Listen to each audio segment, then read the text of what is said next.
dua, tiga. Dah.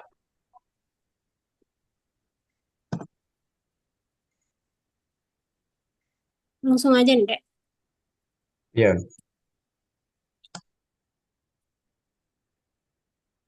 Nggak pakai pembukaan, dah? Oke, oke.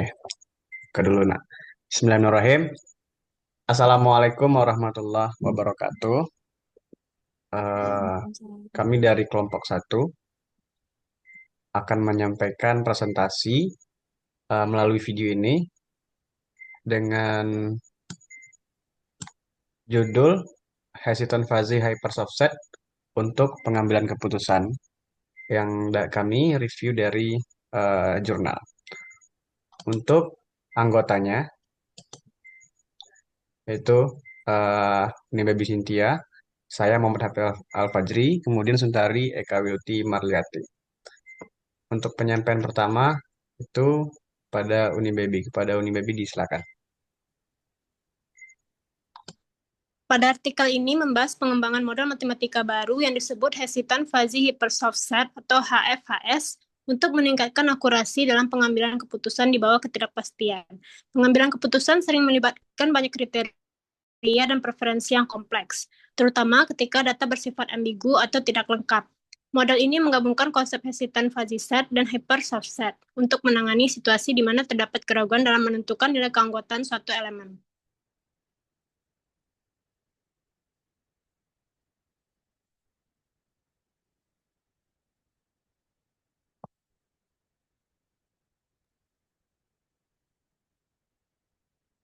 Tujuan dari metode ini yaitu mengembangkan model hesitant fuzzy hypersoft set sebagai pendekatan baru dalam mengambil keputusan yang lebih akurat dan fleksibel, terutama dalam situasi yang melibatkan keraguan dan ketidakpastian data dari berbagai parameter.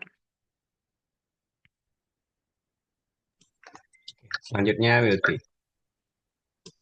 Baik, berarti di sini akan menjelaskan definisi di mana misalkan H terhadap U itu adalah semua himpunan resisten fuzzy dalam himpunan semesta U dan E1, E2, E3 sampai En itu adalah himpunan parameter yang saling lepas.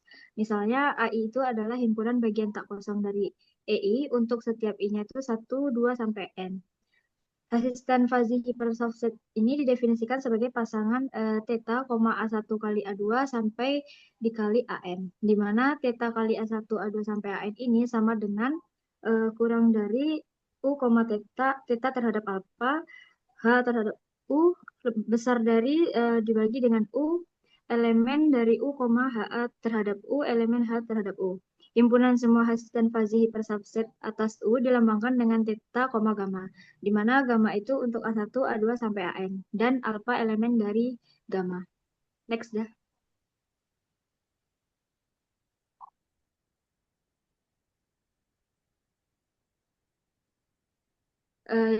Yang kedua yaitu ada algoritma yang akan digunakan untuk menentukan asisten fuzzy hypersubset. Yang pertama itu memasukkan himpunan asisten fuzzy hypersubset dengan theta 1, gamma 1 dan theta 2, gamma 2. Masukkan set atribut E seperti yang diamati oleh pengambilan keputusan. Dan yang kedua, hitung resultan asisten fuzzy hypersubset yang sesuai dari fuzzy hypersubset seperti langkah pertama.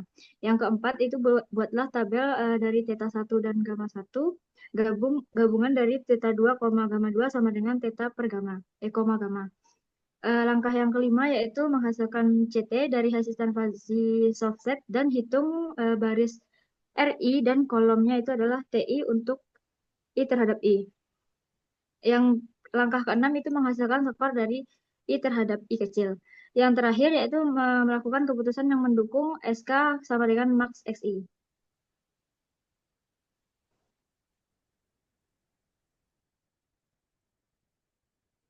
Untuk contoh itu dikembalikan kepada Udah Hafiz, dipersilakan. Baik, kita masuk ke contoh. Kita misalkan ada 6 buah objek, ada 6 laptop di sini, L1 sampai L6. Ini adalah sebuah himpunan yang terdiri dari 6 buah komputer dan himpunan parameternya di sini juga terdiri dari 3, E1, E2, E3. E1 itu prosesor komputer. Kemudian eh ya dengan sub sub parameternya ada Intel Core i7, Intel Core i3, Kemudian untuk E2 ukuran layar, parameternya 11,6 inci, 12 dan 14 inci. Parameter ketiga ada jenis tampilan dengan subparameternya IPS, OLED. Kemudian kita misalkan ada dua pendapat di sini, ada A, ada B. Untuk A satunya itu subset dari EI. Kemudian dengan A1 itu terdiri dari alfa 1, alfa 2, A2-nya terdiri dari beta 1, beta 2, alfa 3 terdiri dari gamma 1. Kemudian untuk pendapat dari si B, BI juga subset dari EI. Untuk B1-nya alfa 1, alfa 3, untuk B2-nya beta 1, beta 2, B3-nya yaitu gamma 2. Nah, kita akan mengkonstruksikan dari eh, soal tadi seperti berikut. Ya, ini ada kombinasi-kombinasi parameter dari HFHS1, theta 1, gamma 1 dari pendapat A tadi. Kita kombinasikan terdapat 4 parameter, 4 kombinasi parameter, kemudian juga 4 kombinasi parameter untuk si pendapat dari si B, yaitu HFHS2, theta 2 atau gamma 2. Jadi terdapat ada total 8 kombinasi parameter.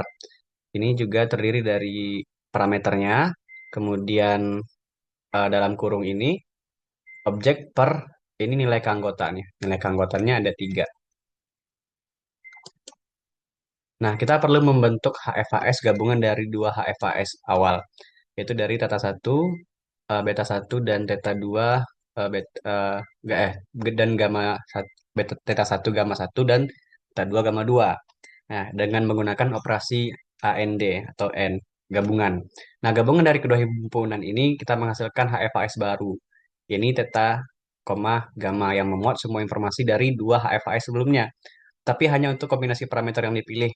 Nah, tujuan ini kita pilih dari subset dari produk Kartesian, parameter dari gamma 1 kali gamma 2 yaitu, nah kombinasi dari 6 ini. Ada kombinasi yang dipilih, ada 6.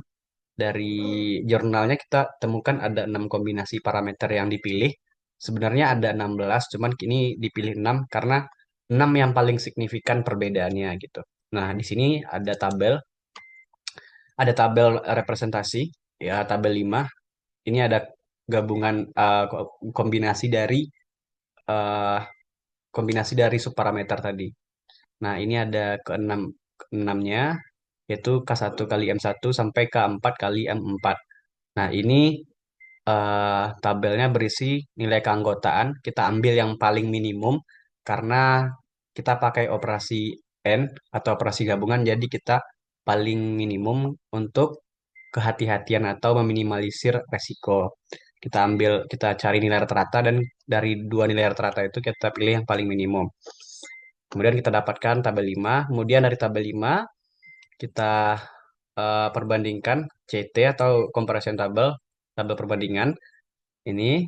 Kemudian kita bandingkan misalnya L1, eh, objek satu dari kombinasi 1 berapa kali unggul dari objek lain. Nah, seperti itu juga dengan objek atau laptop lainnya. Nah, kita dapat berapa lebih unggulnya, kita masukkan ke tabel 6. Kemudian dari situ kita kita jumlahkan eh, kolom dan eh, kolom dan barisnya, kita dapatkan di tabel 7. Nah, di tabel 7 untuk mendapatkan hasil atau skor atau disebut eh, SI ya, atau kita cari skor maksimalnya. Untuk mendapatkan skor maksimal kita kurangi, kemudian kita cari yang paling tinggi skornya yaitu di 13, yaitu L4 atau laptop keempat. Jadi laptop keempat adalah yang keputusan paling tepat untuk si membeli komputer. Kesimpulannya, dalam makalah ini kami memperkenalkan konsep HFAS beserta operasi-operasi dasarnya dan algoritma pengambilan keputusan. Selain itu, kami menganalisis beberapa operasi matematis yang terkait dengan HFAS. Operasi dasar untuk model baru ini didefinisikan dan diilustrasikan melalui sebuah aplikasi perbandingan antara FHSS dan HFAS menunjukkan adanya perbedaan dalam hasil yang menghasilkan fusi formasi lebih baik. Baik, mungkin sekian presentasi dari kelompok kami, kelompok satu tentang HFAS atau hesitant fuzzy hyper subset. Kalau ada kata-kata yang salah, mohon dimaafkan. Assalamualaikum warahmatullahi wabarakatuh.